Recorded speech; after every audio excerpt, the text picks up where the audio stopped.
Olá pessoal, Renato Carducci de volta na área.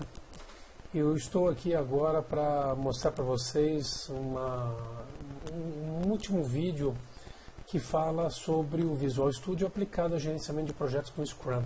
Temos um vídeo aí no meu canal que fala sobre o planejamento de requisitos e backlog de produto. Temos um outro vídeo que fala sobre o planejamento de tarefas e sprints. E agora um vídeo que fala sobre o controle de projetos Scrum usando o Visual Studio. Para a gente poder controlar o nosso projeto, assim que a gente fez o primeiro planejamento aqui da primeira sprint de projeto, eu devo vir aqui na visão Kanban ou na visão Backlog, né, da sprint, eu devo vir aqui e clicar em Set Dates. Aqui eu vou definir o período de duração da minha sprint. Então eu tenho aqui a minha sprint 1, posso até pôr nomes diferentes para as minhas sprints, mas problema nenhum em deixar como sprint 1. Data de início, vou definir a data de início aqui do meu projeto, da minha corrida. Então eu vou imaginar que eu vou começar aqui no dia, fazer a semana de dia 23 até o dia 3/2/2017, aqui 15 dias. Então eu tenho um sprint de 2 semanas, 10 dias úteis de trabalho por sprint. Na medida em que eu defino esse intervalo de datas, que define uma duração, né, em tempo, para a primeira sprint, a ferramenta vai assumir essa duração para todas as outras sprints. Ou seja, se eu definir a primeira sprint com 15 dias, todas as outras terão 15 dias também. No caso aqui, 14 dias corridos. Salvar. A partir desse momento, pessoal, eu já consigo... A hora que eu salvar, vocês vão ver aqui, ele vai mudar o desenho do gráfico aqui. Ele tinha um gráfico aqui que tinha um triângulo, né, rachurado, agora ele está em branco.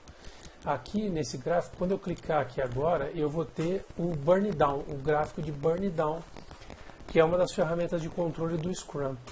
Então esse gráfico vai começar com o total de pontos pendentes na sprint e vai caindo ao longo do tempo. Legal? Então, na medida em que eu vou colocar agora esses cartões aqui em progress, né? Então, vou colocar esses caras aqui já em progresso. Bacana. Colocando eles em progresso. No caso aqui, eu defini 23 de janeiro por início da sprint, né? Eu vou definir como a data atual, porque senão ele não vai refletir as minhas movimentações, porque ele vai assumir que eu só vou começar esse trabalho no dia 23, que é a segunda-feira da próxima semana, segundo a data que eu estou editando aqui. Então eu vou colocar aqui como hoje, para eu poder movimentar os cartões e ver os efeitos já no gráfico de burn down, tá? Só para ilustrar para vocês. Então eu vou definir minha sprint com 15 dias a partir de hoje. Legal. Pronto.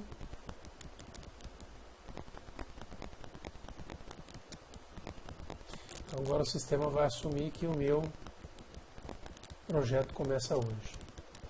E aí ele traçou já o gráfico da curva ideal de queda de pontos da minha sprint, tá? Isso aqui eu não vou ficar explicando aqui em detalhes como funciona esse cálculo de queda de pontos, porque isso é objeto das nossas aulas presenciais sobre Scrum, tá bem? Então ali eu tenho um gráfico de curva de referência de pontos, que parte do total de pontos. Aqui eu tenho 10 mais 6, 16 pontos. Então se eu venho aqui no gráfico, olha, 16 pontos é meu ponto de partida. E a previsão é que até o dia 31/1, que é o final dessa sprint, eu esteja com 0 pontos pendentes, ou seja, eu tenha realizado os 2 cartões de trabalho. Na medida em que eu movimento o cartão para cá, por exemplo, em Progress, ele não altera o gráfico, porque eu ainda não terminei nada. Na medida em que eu movimento o cartão para Done, então eu movimentei esse cartão de 10 pontos para Done, agora ele vai refletir isso no gráfico, né? Ele vai traçar, na verdade eu estou no dia 17 ainda, então o que ele fez? Olha, ele baixou de 16 pontos pendentes para 6 pontos pendentes. Por quê? Porque hoje é o dia da partida, né? Tá? Se eu esperasse até amanhã para movimentar esse cartão, o que vai acontecer? Ele partiria do 16, a curva do ideal ficaria assim traçada linearmente até 0, ok? Como estava.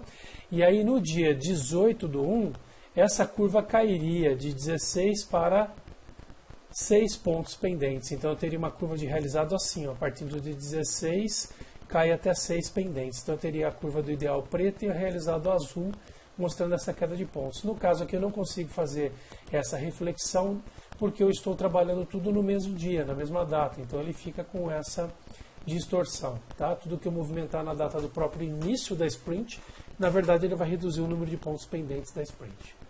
Legal? Mas o que eu queria ilustrar é isso, que você, uma vez planejadas as suas tarefas, pode movimentar as tarefas aqui no quadro Kanban, para você ter a noção do que você já terminou. Você seta o período de duração da sprint e aqui você acompanha a queda de pontos da sprint através do gráfico de burn down. Essas são as ferramentas de controle de projeto do Scrum, que funcionam em todas as sprints, para que você possa fazer um bom gerenciamento do projeto ágil. Tá bem?